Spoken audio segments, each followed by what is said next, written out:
guys. Or I got a close-up on my face. Whoop. So what we're going to be trying to do today is we're going to attempt to take off the passenger side fender. Now, there's 1, 2, 3, that's over here, bolts. These are all 10 millimeter, and then these are going to be 13. So you got 13 and 13, and I think if I wasn't mistaken that was 13 that's down there. And that's what holds the outside of this on. Now, I saw people before taking apart stuff that's on the fender as well to remove it.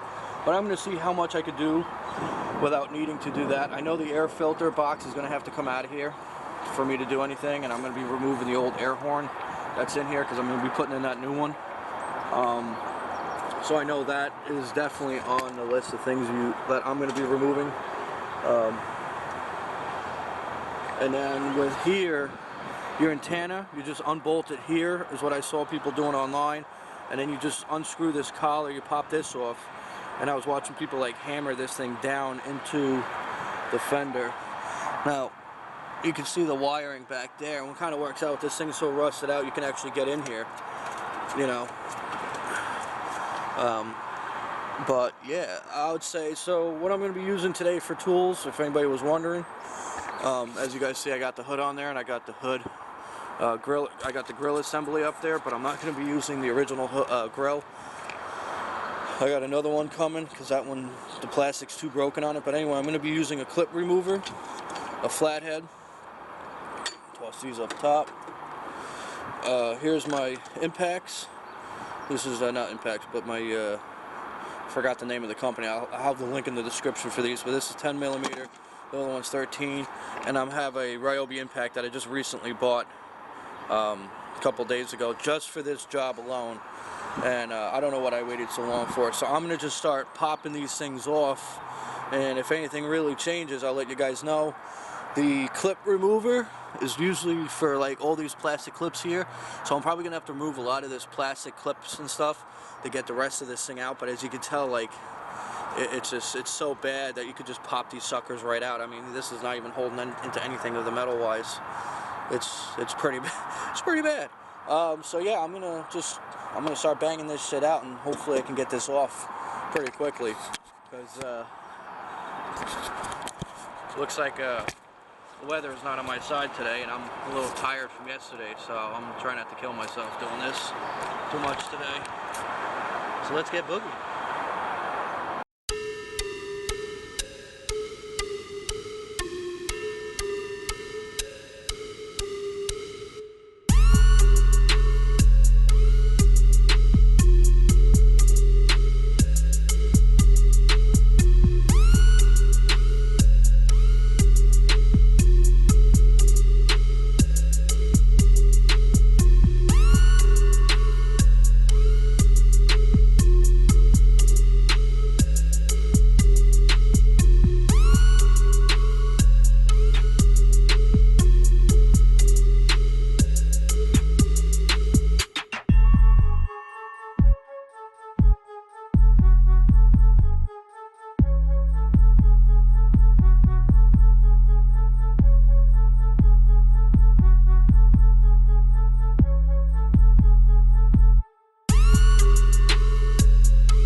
so if you buy your fender flares from Bushwhacker, especially ones that they have the nice pocket. These are 3-inch pockets on them, so these are really big.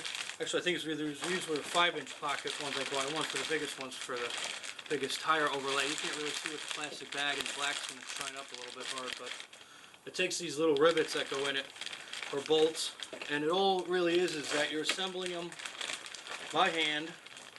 They do have the bit. They give you the bit for it as well. But I have a socket bit that's already pre-attached from Duralast that I'm going to use, and this is it's a T45 torque screw. So if you don't feel like spending the money, they do send you one that would just fit into a regular little attachment. If you don't feel like going out there and spending $50 on a torque screw wrench. And then also it takes a 1/2 inch. So the nut is 1/2 inch and the bolt is a torque screw 45.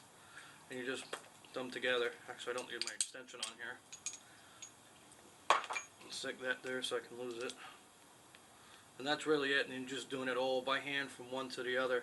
So you take one bolt that has a torque head, you put a washer on it, which is already pre-assembled. You stick it in the hole, run the nut on it, and I suggest that you do each one, tighten them all at the same time so that you don't have to go back and then redo them. Instead of just, some people will put them all in and then they'll tighten them. Just tighten it as you go along and you'll be fine. That's really so I'm going to do that now and put the rubber seals on it. And then we're going to go throw it out on the truck. I'm going to be using some black silicone from DAP. Just a regular 2030 silicone. You can put it on 40 degrees and above.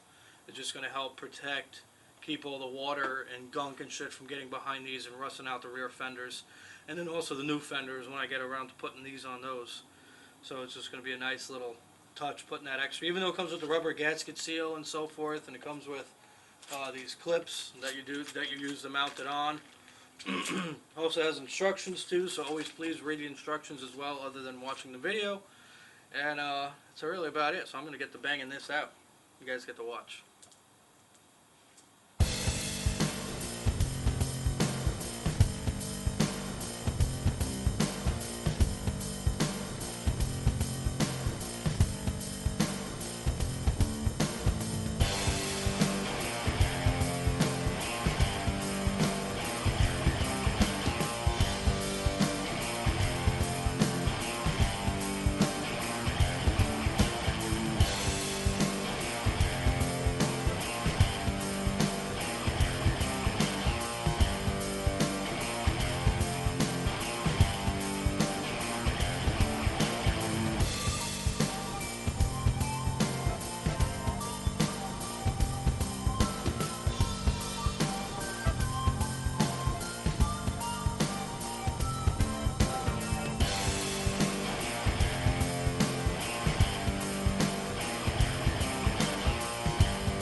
Why zoom in all of a sudden. Alright guys, so what we got done so far in the Dodge Ram. We have the fender is installed on it. And the hood, you can tell with the gap. I kind of have to fix that, which involves me changing, not really changing, but just adjusting that the little rubber that the hood sits on. That's really it. I also discovered too that the wheel well and the fender are one piece. I wish I knew that before. Would have ordered the wheel well, but I guess from the videos I watched, I never really paid attention to it. I was more curious about getting the fender off than actually the wheel well itself. So that's the old one there sitting on the ground. I want to take the splash guard off of it before I discard the rest of it. But I'm not focusing on that right this second. But we got the fender on there and the hood on there, and it looks pretty good. I also got the new fender flare on the back end of the truck, as you can see here. I used some black silicone to seal up that. Even though they had a rubber gasket on it, I still didn't like the way it was sitting, so I did that as well. And I'm also going to go through the back of here, because you can see how big this gap is here. I really want to fill that in. I'm not sure if I'm going to use like expanding foam or something. I don't know. I want to fill that in before this thing actually hits the road again, because you know, from all the dirt and water spray from the tire, it's going to go right into there. It's going to collect and it's going to rot out that bottom, and then vice versa. So I want to make sure these things are basically a perfect seal on the truck. So I did that on both sides. I put the fender flares on. I hit it with some black silicone. It takes like 14 days for it to actually cure, which I thought was really crazy. I never knew about that with silicone, but it's a new one I learned. So I did that. I got seat covers for the truck as well. They're in the bag over there. I don't know if I've actually run down all the parts with you guys yet. We have the push bar we're going to sand and repaint. I have the other fender there for the driver's side. I'm waiting on the wheel wells to show up so I could do that. There's the other fender flares. I got to wait for the paint to show up so I can paint the fenders before I put the new fender flares on. So everything has like a whole different step beforehand.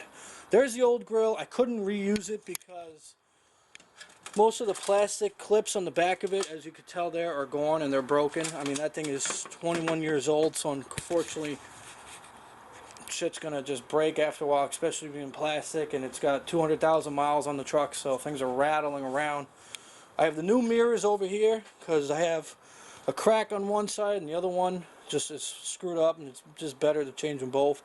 I got the onboard air system from Blair. I have the box I'm going to put it in, and my 3-foot air horn for a tugboat is right there. Or not for a tugboat, but it sounds like a tugboat, which is why I bought it. Pull down chain and manifold. And what I'm going to do is that I did one for the 4Master. And the reason why is because I see a lot of people put them on Jeeps. They got one hose. It's in a really weird dumb spot. This is actually going to be in the bed of my truck, sitting above the stacks. And what I'm going to do is on this port and this port are going to be for doing the air on either side of it. So this would be for like the passenger side tires, the driver's side tires, and then this will be, because this is the driver's side, this port here will be for the air horn that's going to be mounted to the roof of the truck, which is coming in a whole other fiasco. I just had to buy headlights for the C10. I'm going to play with that. I don't really have good luck with those screws getting them out, so I'm going to really saturate them with oil. I bought a new radio for the truck as well from Boss Audio Systems. It's a flip up. I like this one because it does everything. It does DVD, MP3, CD, AM, FM receiver, and it's Bluetooth. And it comes with a little remote too, which I'll probably lose either during the install or the first time using it. Nevertheless, got paint for undercoating the truck as well. And that's about it. Now, today I'm actually just going to putz around with a couple other things, but I'm more focusing on the Chevy truck because I want to get that thing done with the headlights on it, or at least attempt to get the headlights removed and put the new ones in, hopefully. 30-year-old rust on screws is a real pain in the ass. So that's a whole other fight by itself. In the process of that, I'll be adjusting the hood too so it sits a little bit better. And if I hit rock bottom and I can't get those screws out, I'm going to leave it for the mechanic. He could put the headlights in himself because that thing's got to go for an inspection anyway. So I'm trying to kill as much birds with one stone. But sometimes you just got to, you know, bend over and just pass it along to somebody else. So if I can't get that done today before it decides to rain in this wonderful city I live in, then I'm going to start doing the seat covers. I'm going to show you guys how I'm going to do these seat covers the right way versus the way I've always done them, where you just, like everybody else does, you put the string through the seat and you tie it and you call it a day. I'm not doing that anymore. I want to almost kind of do it like I'm reupholstering the seat, but not to the extreme. You know, I'm not going to be ripping off the old stuff, putting on the new one. One of the issues I had when I was taking the fender out, as you could see how that metal back there was actually a hole in it for where the wheel well actually bolted into. And in the process of me trying to adjust it and trying to get in there, the wheel well actually fell and ended up twisting the metal on there. So I lost 1 point of contact for putting the wheel well back in. But the amount of connection that this wheel well is to the fender, it's not going to be the end of the world. It's just an annoyance. But now I can keep an eye on that to take that off first before I start shimmying this, because I didn't know there was a bolt down there until this thing started to slide on me. And when I tried to catch it, it was too late. It already twisted and broke that bracket. It is what it is. You learn, right?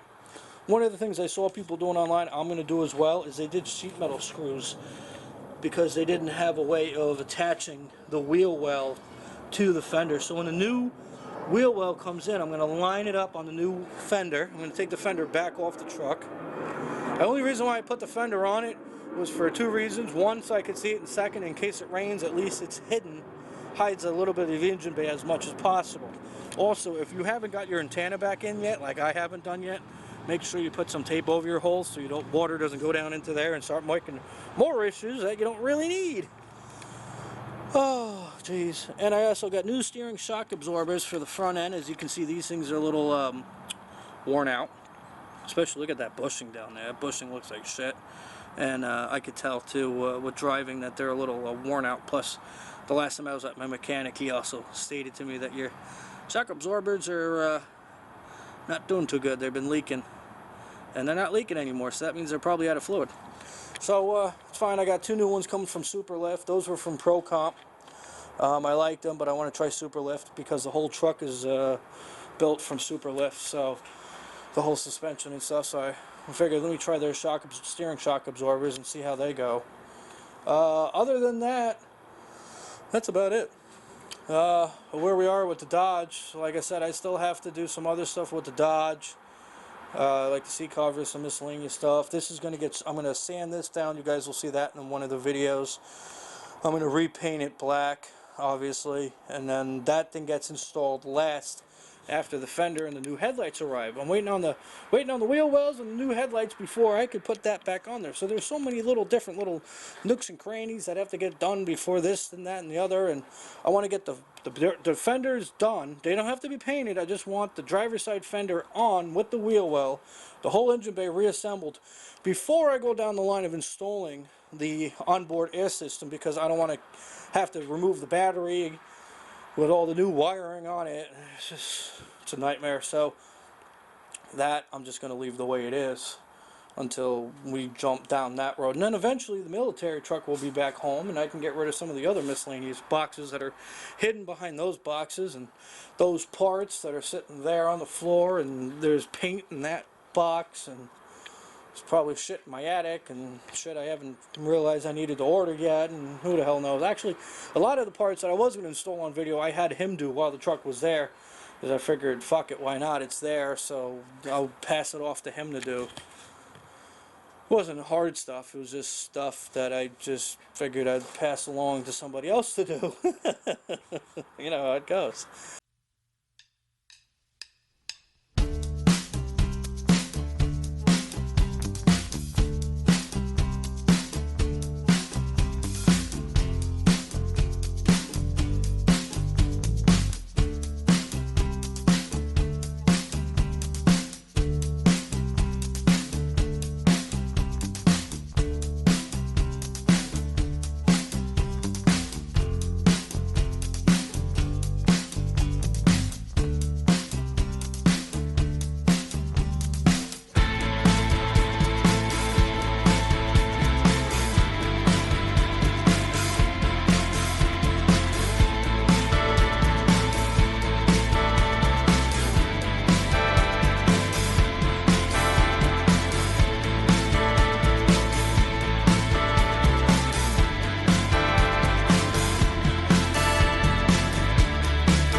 We did the driver's side mirror. Okay, my camera died on me yesterday, so I didn't finish it. We have the new seat covers in. I don't know if I showed that in one of the videos yet. Probably did, and nevertheless, I'll just show it again. But we got the new seat covers in. These ones are auto youth, so they actually come with the cut top on it, so you can do that seat belt. But you still have to detach this. You got to take this off first. Then you take this out, and then there's a bolt that's on the bottom of here for the seat belt. You take that out so that you could put the seat cover over it, and then just make sure you obviously bolt it back in. If you do or don't use your seat belt, it doesn't matter. Cops still want to see your seat belt, so don't hide it, because that's an automatic ticket, and can't blame me for it by hiding it. So once you put the bolt back in, and this is all nice and plumbed up, really nice. You know, it ties in, it tucks under really nice. You tie it all up and stuff, and there's like, not even tying it, but there's like little hooks you hook on. You get it really nice under the seam here. You screw all this back in. This was cracked for a long time, and then you put this back on last. Then you can check your seat and make sure it goes back and forth, and that's really simple and easy. Did the driver's side door. We took the panel off, put the new mirror on, so the mirror looks good. We're gonna start doing the passenger side mirror. Obviously, this was the one that really needed it. This one's all cracked and stuff, so it's going to be the same procedure as before. If you guys didn't know it and you don't know it now, you will know it now as soon as I tell you. There's a screw that's up here, there's a Phillips up here, and there's two Phillips down here. So you take these two Phillips out first, or that one, it doesn't really matter. Take this out, this handle tray comes out, put that somewhere in here. Clean out your door pockets as well, like I did. Take that screw out, put it with that, stick it on the floor somewhere, and then as you go around the whole edge of this thing, it's all of those little kind of clips. I forget what you really call them. I think they're called like, not upholstery clips, but I forget the right terminology of them, but they're these. And you could buy any kind. So this kind that I bought from Amazon is a little different because you don't use this top plug, you use the bottom layer. See how there's like that, the two little prongs sticking off of it? That's what you stick right in the hole. See how it looks a little different? But it does the exact same thing. It fits right in there really nice and easy. So I'll just grab those in case I lose those ones. And that's really about it. Other than that, it's just really stupidly simple doing the interior. These mirrors were a little bit more of a pain in the ass.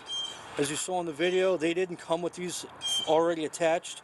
So I had to take the measurements from the plate to where the end of the thread is, so I knew how far to put them in. And honestly, the easiest part, and you have to be careful you don't strip the ends over here, the threads, is I put my drill on it, so my drill bit, you know, the smooth part, and then I put some oil in there as lubricant, and I just went in and out and stuff, because this one seemed to have a lot of like metallic parts in it, so whenever they milled it, they didn't clean it out properly.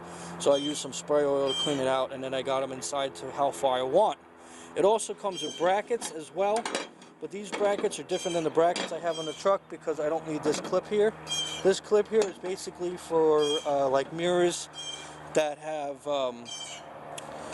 that have like the heating unit or the powered mirrors. These are all mechanical, you don't need them. These are the foam little gaskets and separations they give you. You don't need those either. Just shut up, you fucking crow.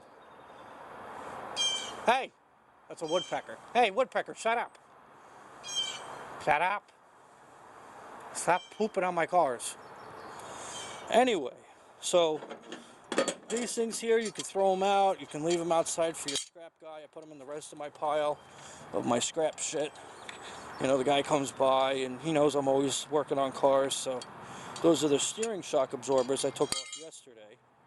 So you put all the shit together so you don't run it over by accident, especially if you have cars parked on the grass in the vicinity of it. So I did the steering shock absorbers, which wasn't really that big of a hassle. It was actually pretty simple and pretty easy. That's them down there. They're from Superlift. So as you can see, it came with new hardware for the ends, but I had to use the old hardware for that bracket that I had in the middle. So make sure you always save onto all your hardware. I reused my my little orange gaskets or seals or whatever you want to call them. I forgot the right terminology of them. It's not really for dressing it up. It just kind of protects that shaft from, you know, as much road grime as possible. So I just zip tied them back on the way they were last time around, and that's it. That wasn't too bad. It took like only a few minutes to really get them off. If I'm not mistaken, it was like 13/16 I used in a 3/8 wrench, or not a 3/8, three-quarter wrench, and a 13/16 to get them off with using my impact gun, which I tell you is like a godsend. Honestly, I'm going to keep saying it over and over again, but it honestly is a godsend. Now for the antenna, I finally got the wire out of the antenna unit, and I ordered one from Amazon. So hopefully that will be coming in shortly, because I'm not sure what I'm going to do, but I taped this up so water doesn't get inside. If I can't get it to fit, I might end up rerouting my antenna. So that means I'm just going to cover this over, fill it with Bondo, smooth it out, so that when this gets painted, there's no antenna there, and I might just remount the antenna somewhere else. That's really about it. So today's list is, I'm doing the mirror. I need to change the bulbs on my roof lights. The next thing I'm going to do after I'm done with that, I'm going to put the seat cover on for the passenger side. So I don't know if I filmed it, but I'll show you guys that. I'm also going to be removing the inside of the headliner, so I'm going to show you guys how that gets done. We've got to remove that so we can install two things. One, the air horn that's going to be on top of the truck, and two, the cable that's going to be on it as well. Now, supposedly people I talked to said that it's a real bitch to get the headliner out of the truck. So I think because I have the suicide doors on this truck for this model of the 01 2500 Laramie, I think because I have that double opening with no crossbar in between, probably when I detach that and I move the seats around a little bit, I think I could probably get that headliner out. I know a lot of guys that have like some of the other trucks where they have like the bar in the center.